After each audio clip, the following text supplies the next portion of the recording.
Assalamualaikum warahmatullahi wabarakatuh. Halo semuanya, saya Jana Adria Salsabila. Jadi di video kali ini saya akan menjelaskan tentang listrik statis, termasuk perhitungan gaya listrik, medan listrik, dan potensial listrik. Listrik statis adalah kumpulan muatan listrik yang diam pada suatu benda. Biasanya muncul karena adanya perpindahan elektron akibat gesekan. Dalam listrik statis ada dua jenis muatan, yaitu muatan positif dan muatan negatif. Kalau muatannya sama, berarti saling tolak-menolak. Kalau muatannya beda, berarti saling tarik-menarik. Contoh yang paling sederhana yaitu penggaris digosokkan ke rambut lalu bisa menarik kertas, atau rambut berdiri setelah kena balon. Potensial listrik berhubungan dengan energi listrik yang dimiliki suatu muatan. Jadi ini adalah contoh soal gaya listrik. Jadi contohnya itu adalah besar muatan pada yang muatan A itu adalah positif 8 mikrocoulomb. Dan yang muatan B-nya itu adalah negatif 5 mikrocoulomb. Jadi besar gaya listrik yang bekerja pada kedua muatan adalah, karena di sini muatannya itu berbeda, jadi mereka akan saling tarik menarik.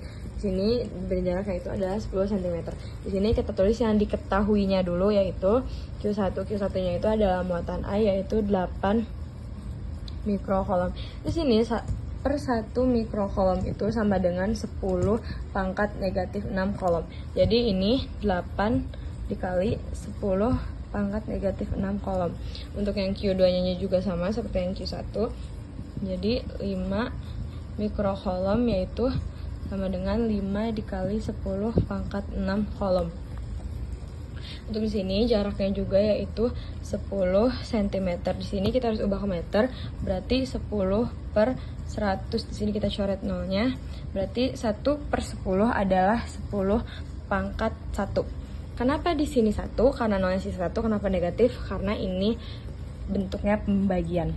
Di sini kita tulis K-nya juga yaitu 9 dikali 10 pangkat 9 Newton meter kuadrat atau kolom 2.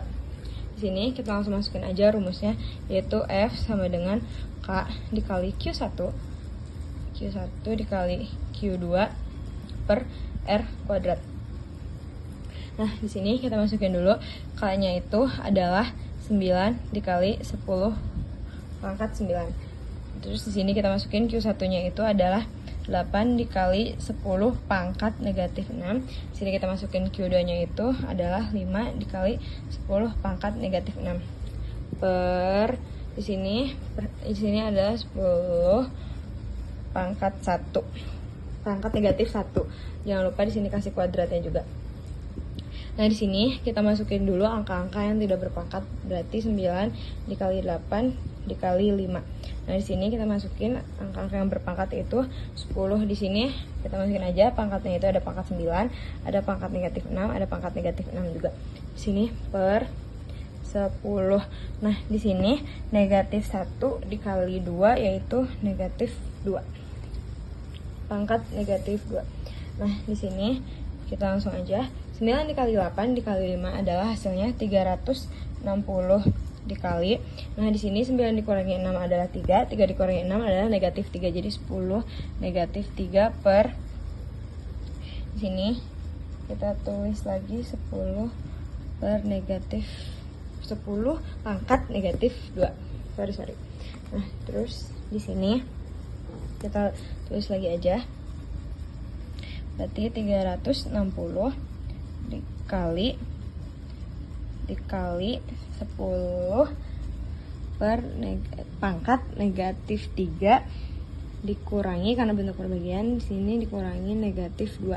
Nah, ini tuh jadi hasilnya 360 dikali 10 pangkat negatif 1 Newton. Kalau misal mau disederhanain, berarti 360 karena 10 pangkat negatif 1 sama aja sama pembagian 10. Nah, ini berarti hasilnya jadi 36 Newton. Medan listrik adalah daerah di sekitar muatan listrik yang masih dipengaruhi gaya listrik. Kalau ada muatan lain masuk ke daerah itu, maka muatan tersebut akan mengalami gaya listrik. Rumus medan listrik adalah E F per Q. E sama dengan medan listrik, Newton atau Coulomb. F sama dengan gaya listrik. Q adalah muatan uji atau muatan sumber.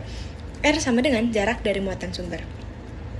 Arah medan listrik yaitu keluar dari muatan positif masuk ke muatan negatif. Jadi medan listrik itu kayak pengaruh yang diberikan suatu muatan terhadap daerah di sekitarnya. Nah, kalau yang ini adalah contoh soal yang medan listrik. Sebuah muatan listrik besarnya 2 mili kolom diletakkan di suatu titik mengalami gaya listrik yang besarnya 9 kali 10 pangkat 3 Newton. Berapa medan listrik di titik tersebut? Jadi di sini kita langsung masukin aja yang diketahuinya, yaitu Q-nya itu adalah 2 mili kolom. Nah, karena di sini kita mau mengubah ke kolom, sama aja ngubah mili kolom ke kolom itu sama aja kayak ngubah milimeter ke meter, yaitu dibagi 1000. Karena dibagi 1000 jadinya dikali 10 berpangkat, berarti 2 dikali 10 pangkat negatif 3 kolom. Nah, di sini kita masukin juga F-nya itu adalah 9 dikali 10 pangkat 3 Newton. Nah, di sini yang ditanyakan itu adalah E-nya, jadi kita langsung masukin aja rumusnya, yaitu E sama dengan F per Q. Nah, di sini F-nya itu adalah 9 dikali 10 pangkat negatif 3 Newton per 2 dikali 10 pangkat 3 kolom. Nah, karena ini bisa dibagi, jadi langsung kita coret aja. Ini 9 dibagi 2 yaitu 4,5 Newton per kolom. Potensial listrik adalah besarnya energi potensial listrik pada setiap satuan muatan. Potensial listrik menunjukkan seberapa besar kemampuan suatu muatan untuk memengaruhi muatan lain. Rumus potensial listrik yaitu V sama dengan K dikali Q per R. V yaitu potensial listrik atau volt, K adalah konstanta kolom, Q adalah besar muatan sumber, R adalah jarak dari muatan. Dari rumus ini, semakin besar muatan sumber, potensial listrik semakin besar. Semakin jauh jaraknya, potensial listrik semakin kecil. Ini adalah contoh soal potensial listrik. Berapa potensial listrik di titik A yang berada di dalam medan listrik bermuatan Q sama dengan positif 5 kolom pada jarak 3 cm di udara.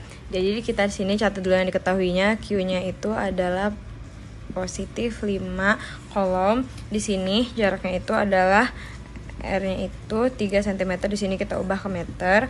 Berarti jadi 3 dikali 10 pangkat negatif 2. Di sini dicari V-nya itu berapa, sini kita langsung masukin aja rumusnya, berarti V sama dengan K dikali Q per R.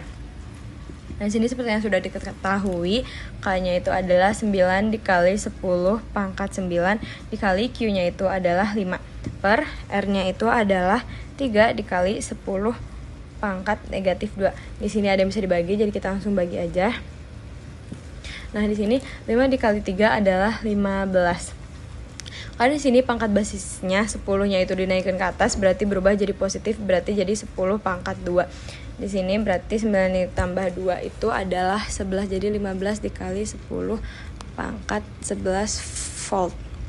Kalau misal mau diubah ke dalam bentuk notasi ilmiah yang baku, berarti hasilnya jadi 15 kali 10 pangkat 12 volt.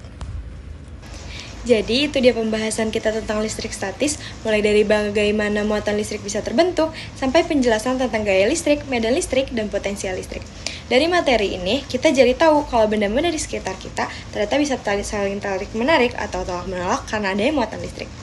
Kita juga belajar bahwa besar interaksi listrik dipengaruhi oleh jumlah muatan dan jarak antar benda. Selain itu, setiap muatan listrik juga bisa menghasilkan pengaruh di sekitarnya, yang disebut medan listrik, serta memiliki energi listrik yang dikenal sebagai potensial listrik. Jadi, mungkin itu sudah cukup. Wassalamualaikum warahmatullahi wabarakatuh.